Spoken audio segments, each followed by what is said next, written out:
Hi guys! How are you today? Welcome back to my channel, Adventures in America. If you are new to my channel, my name is Jocelyn. I'm going to discuss the latest US travel restrictions starting January 1st of 2022, who are allowed to enter the US. Also, what are the entry requirements, the vaccines acceptable, and their updated guidelines regarding quarantine requirements. Please take note that the US has officially lifted the travel ban starting December 31st. Anyone can now enter the country if you are fully vaccinated and you have a one-day testing, or if you are fully vaccinated and you have a proof of recovery within 90 days. I will discuss everything in this video. All passengers to the US are required to fill out the customs declaration from the airline. In addition, please submit or fill out the latest version of the CDC Attestation Form. Please also submit or fill out the U.S. Traveler Health Declaration Form, which will be supplied by airline personnel. For allowed and prohibited items, please consult the TSA website.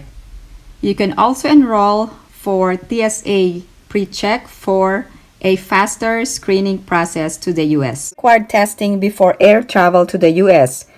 Required for air passengers 2 years of age or older before boarding a flight from a foreign country to the U.S.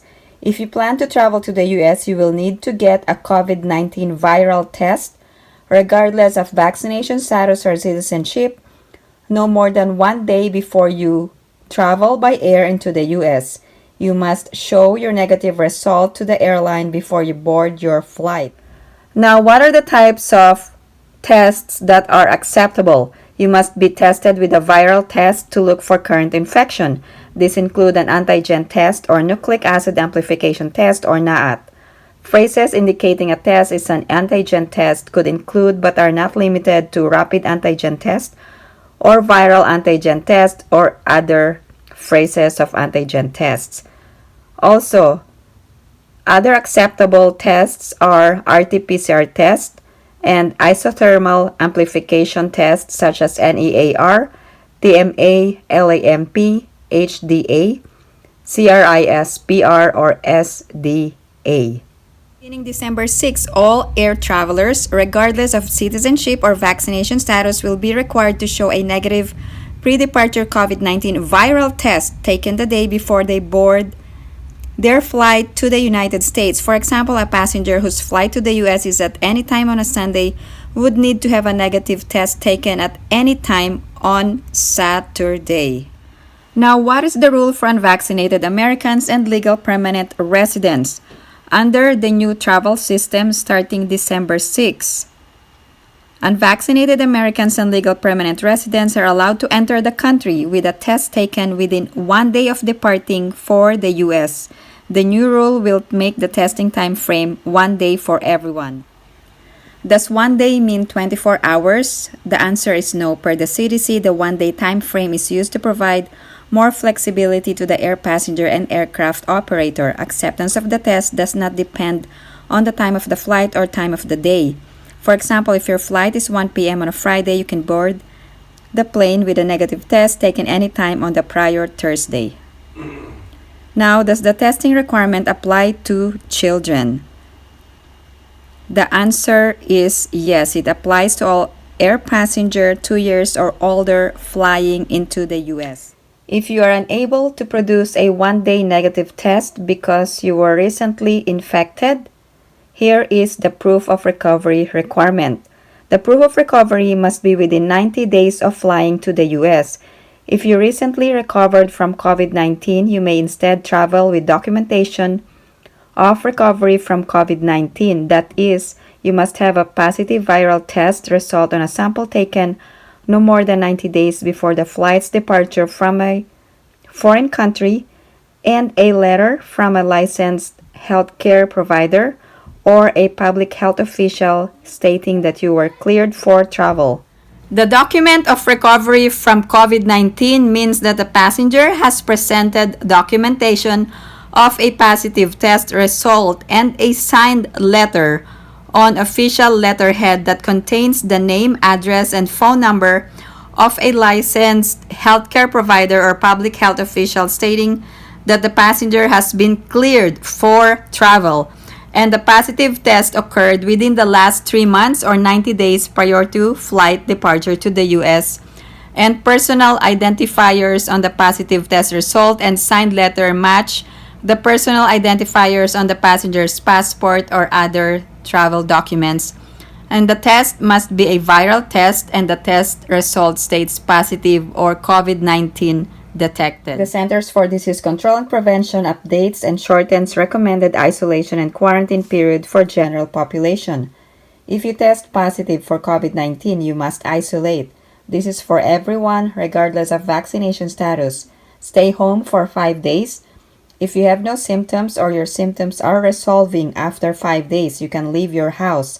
Continue to wear a mask around others for additional 5 days.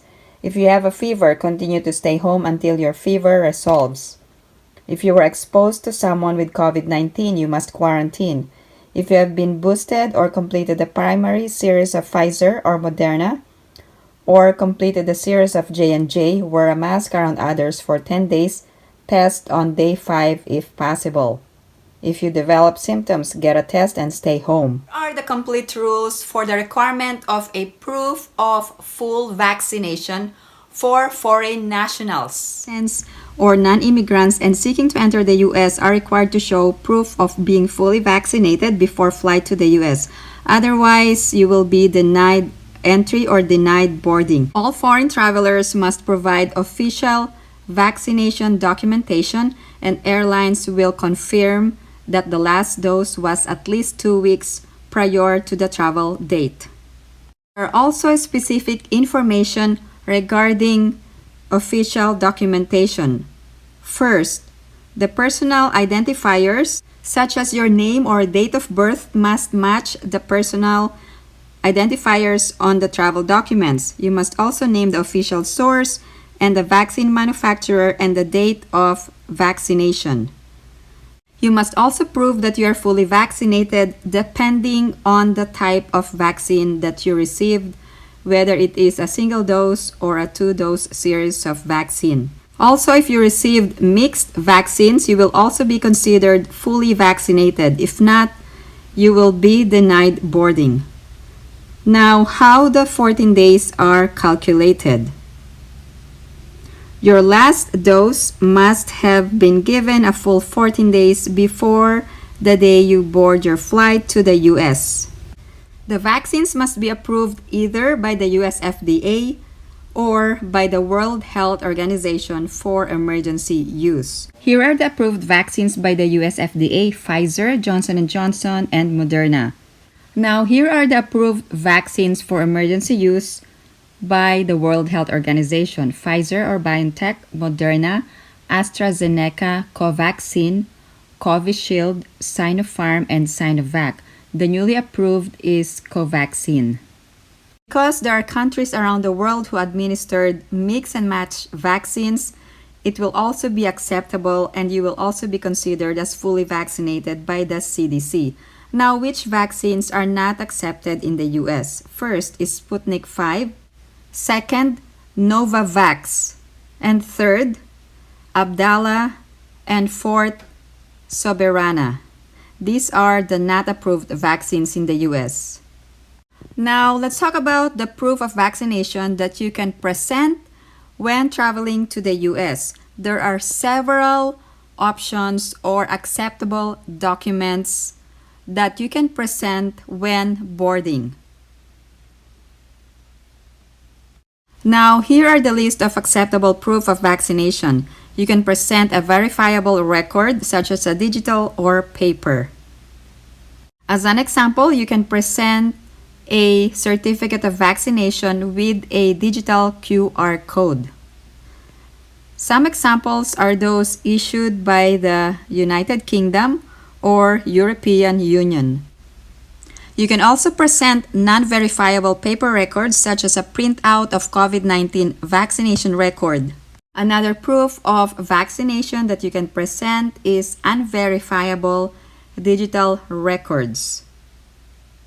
As an example, you can present digital copies of vaccination record or downloaded vaccine record or vaccine certificate from an official source. Options for COVID vaccines for all non-citizens or non-immigrants. Individuals are persons on diplomatic or official foreign government travel. Also, children under 18 years of age. Also, persons with medical contraindications to COVID-19 vaccine. In addition, participants in certain COVID-19 vaccine trials, persons issued a humanitarian or emergency exception, also persons with valid visas except B1, B2 who are citizens of foreign country with limited COVID-19 vaccination. Also members of the U.S. Armed Forces or their spouse or children under 18 years of age. In addition, sea crew members traveling with a C1 and D non-immigrant visa, and persons whose entry would be in the national interest as determined by the Secretary of State or Secretary of Transportation. Now, if you fall under any of these exceptions, you will be required to attest that you are exempted from the requirement to present proof of being fully vaccinated against COVID-19. As a requirement, you will be tested with a viral test 3 to 5 days after arrival, and you will also self-quarantine for a full 7 days, and you will also self-isolate if you test positive. Even if you're exempted but you plan to stay in the U.S. for more than 60 days, you will have to attest that you will arrange to become fully vaccinated within 60 days of arriving in the U.S. or when medically appropriate unless you are too young for the vaccine. Also, for all U.S. citizens and lawful permanent residents, children under 2 years old do not need to be tested, and there are also accommodations for people who have documented recovery from COVID-19. Masking will still be required when flying to the U.S., but those who are fully vaccinated, there is no quarantine.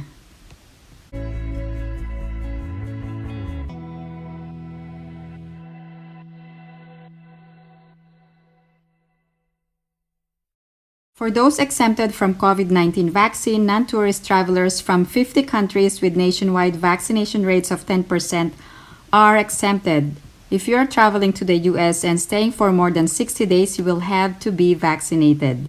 Also, there are no religious exemptions for international travelers to avoid COVID-19 requirements. Because of the new travel system, airlines will collect personal information, including a phone number and an email from all U.S.-bound passengers for contact tracing.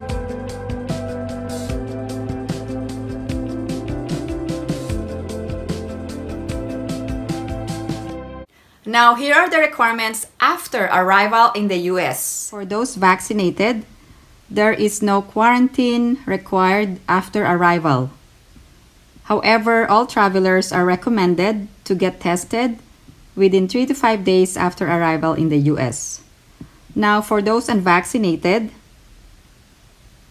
all travelers are recommended to get tested, and in addition, stay home for full 7 days. Also, the Biden administration has extended the mask requirement until March 18 of 2022. First, masks can be either be manufactured or homemade and should be a solid piece of material without slits, exhalation valves, or punctures.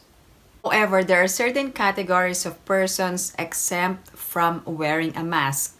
First, children under the age of 2. Second, people of disabilities who cannot wear a mask or cannot safely wear a mask because of the disability as defined by the Americans with Disabilities Act.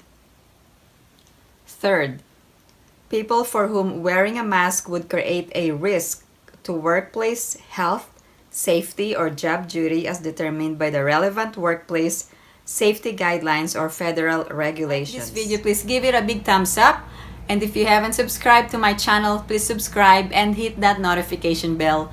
I always welcome new subscribers. Thank you guys for watching, and if you have any other questions or comments, please post them down below and I will get back to you as soon as I can. Again, thank you guys for supporting my channel, And I hope everyone is staying safe and have a great day.